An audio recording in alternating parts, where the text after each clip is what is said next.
Why is Saudi Arabia suddenly investing billions into copper? What makes this single metal so vital that oil powers are racing to control it? And more importantly, what does this mean for Canada? Around the world, copper has quietly become the bloodstream of modern economies, driving electric vehicles, renewable grids, and national energy security. So when Saudi Arabia unveiled a $2 billion copper deal with India's Vedanta Limited, markets reacted instantly. But here's the twist. This isn't just Saudi Arabia's story. It's confirmation that the path Canada took years ago, building alliances, securing resources, and positioning itself at the center of the clean energy supply chain, was the right one all along. Welcome back to GeoCapitalist, where geography meets economics. Today, we're unpacking Saudi Arabia's $2 billion copper deal that just shook the markets and why Canada can't ignore it. Before we begin, make sure you're subscribed so you never miss the stories that reveal how Canada's strategy is shaping the global economy. Copper prices hovering near $11,300 a ton have become a signal that the energy transition is no longer theoretical. It's here. According to the International Copper Study Group, a small surplus this year will flip into a 150,000-ton deficit next year as new mines struggle to meet demand from EV factories and power grids. Nations that once focused on oil now compete for copper because it underpins the infrastructure of clean power. Canada recognized this early, embedding copper into its critical minerals strategy years before global markets called it strategic. That foresight explains why Europe is turning northward for stable, ESG-certified supply. While others scramble to join the race, Canada already built the track, anchored by policy, clean energy, and credibility. What's different today is that copper is no longer simply an industrial metal. It's a measure of national readiness. Every gigafactory, charging network, and wind farm connector depends on its availability. Supply shocks can ripple through economies faster than oil ever did. Analysts call it Dr. Copper for a reason. It diagnoses the health of global growth. In that sense, Canada's deposits in British Columbia, Ontario, and Quebec are not just geological assets, but strategic leverage.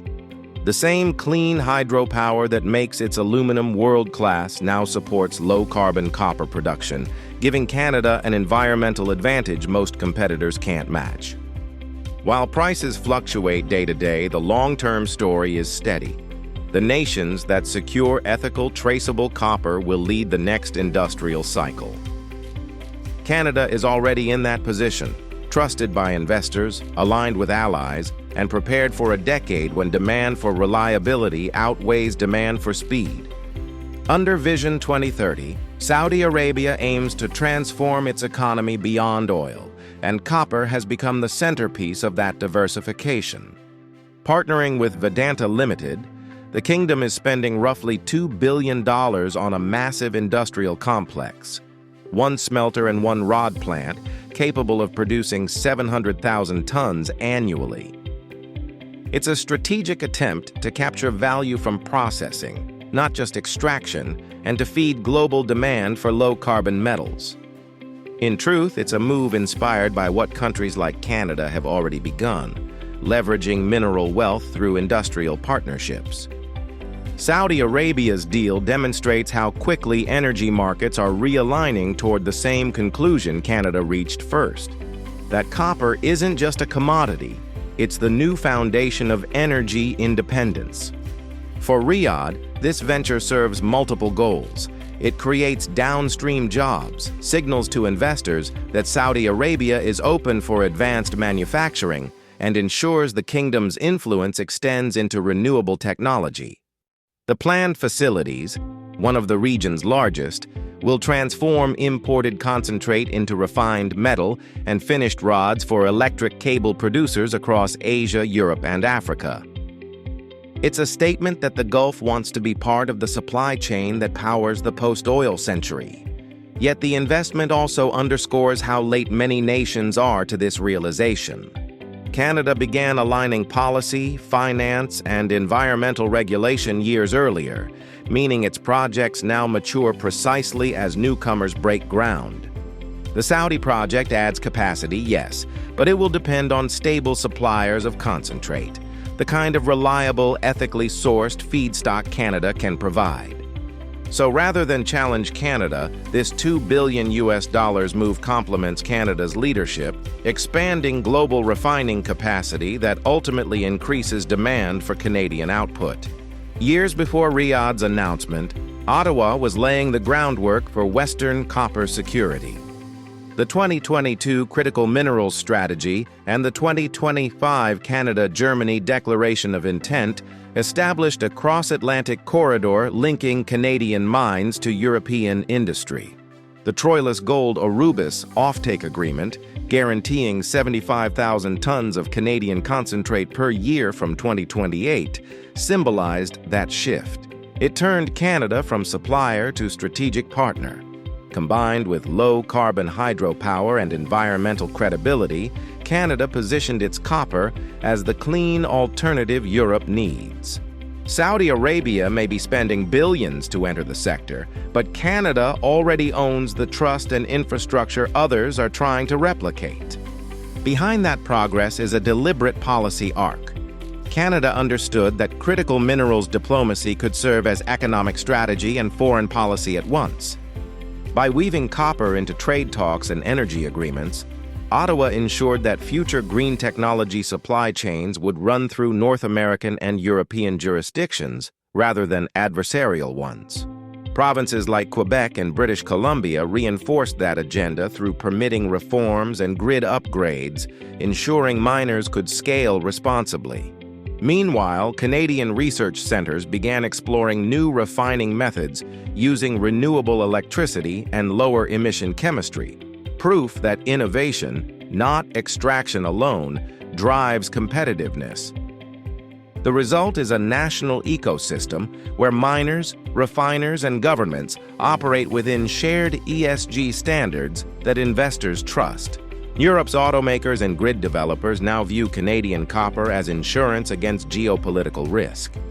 And as global investment chases stable jurisdictions, Canada's early groundwork pays off.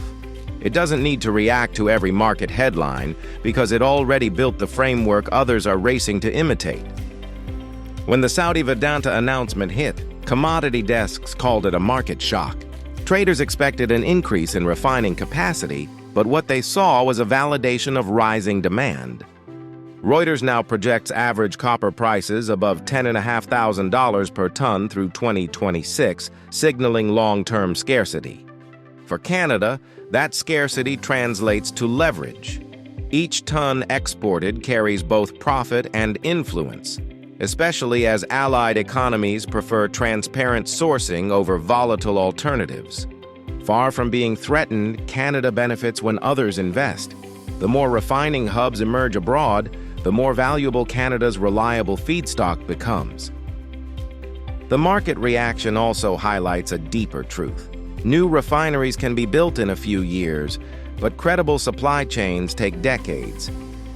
Saudi Arabia's plan may add smelting capacity, yet it cannot manufacture trust or geological certainty overnight. Investors notice that distinction. Capital is already flowing into established jurisdictions where regulation is predictable and ESG oversight is verifiable, qualities Canada possesses in abundance.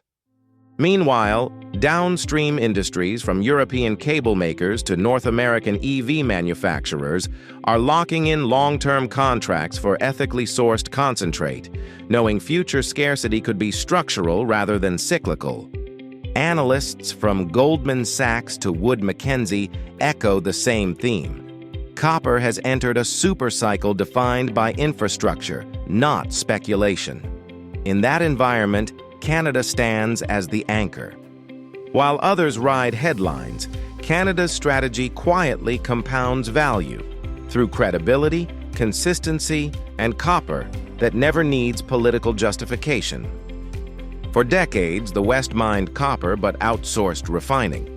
Nearly half the world's smelting capacity now sits in China. a dependence both Canada and its allies want to reduce. Saudi Arabia's investment attempts to fill that midstream gap in the Middle East, yet it still depends on imported ore. Canada can move further, building clean-powered refining at home and along the Atlantic Critical Minerals Corridor. With European partners and hydro-driven plants, Canada can provide the market's first truly low-carbon copper supply chain. That's where Saudi ambition and Canadian reliability align. One brings capital, the other brings trust.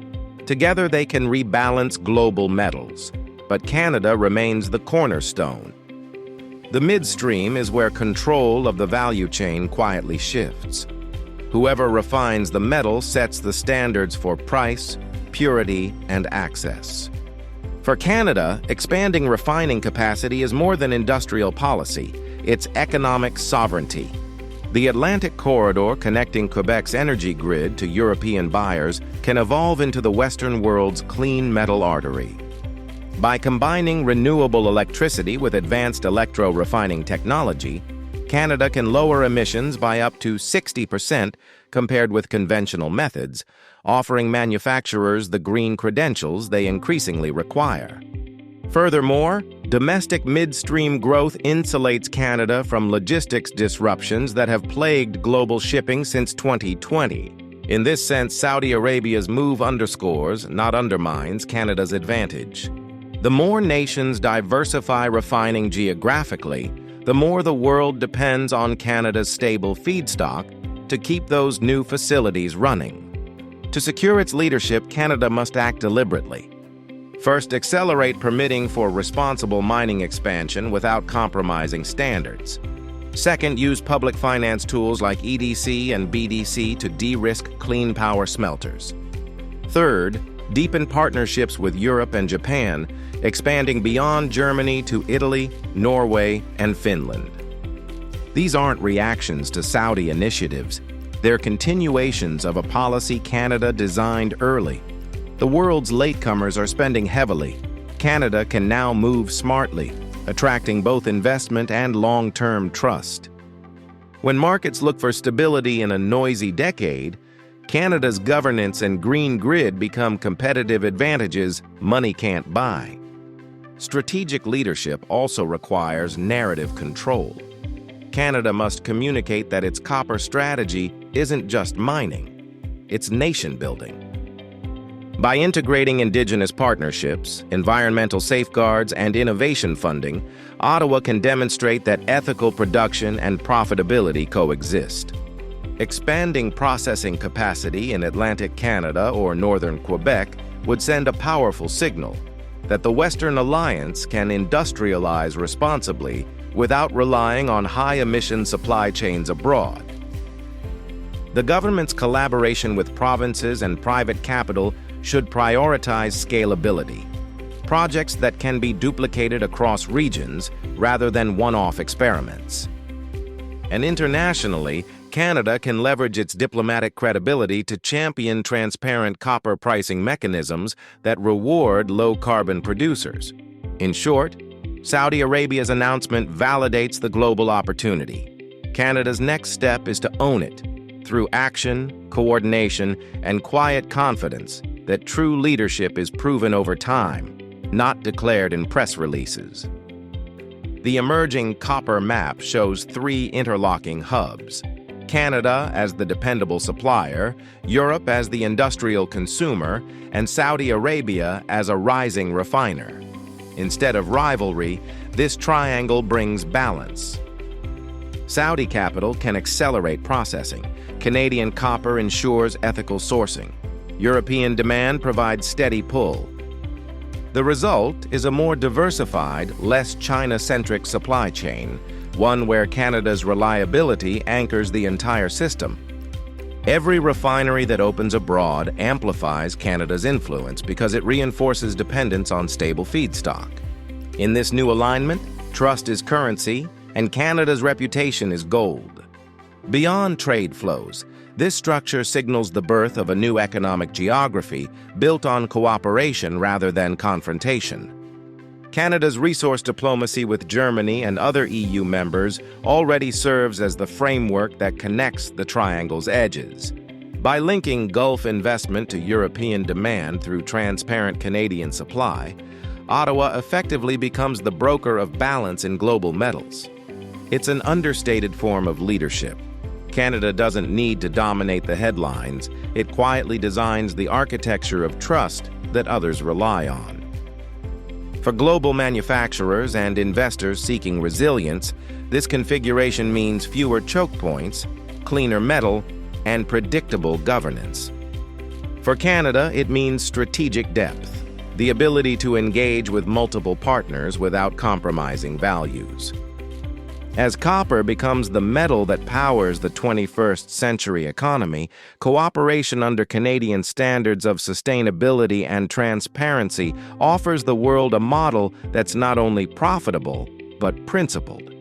By 2026, the global copper market will tighten again as projects in Chile and the DRC face delays. The world will turn to nations that deliver predictably. From British Columbia's high-grade mines to Quebec's growing processing base, Canada's pipeline positions it for the premium green copper market that manufacturers increasingly demand. Saudi Arabia's $2 billion investment might capture headlines, but Canada's multi-year consistency is what captures partnerships. Leadership in critical minerals isn't measured by who announces first. It's measured by who delivers when it matters. And that's where Canada stands tall, bridging continents with trust, technology, and transparent trade. The long game favors those who plan beyond election cycles. Canada's copper ecosystem, built on stable policy and long-term infrastructure, reflects a maturity most markets lack.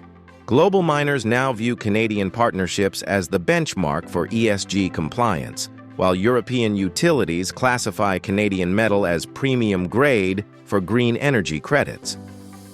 Over the next decade, as electrification accelerates and climate targets tighten, the world will reward reliability more than rhetoric.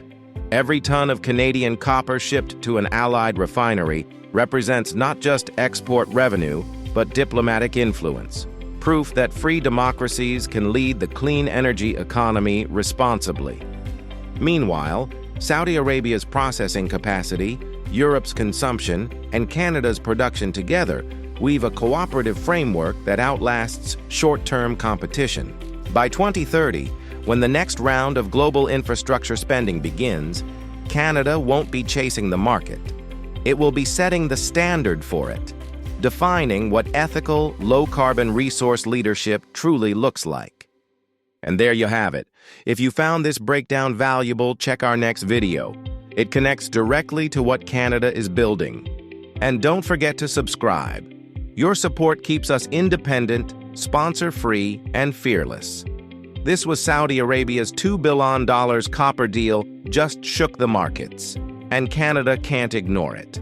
Thanks for watching, and see you next time.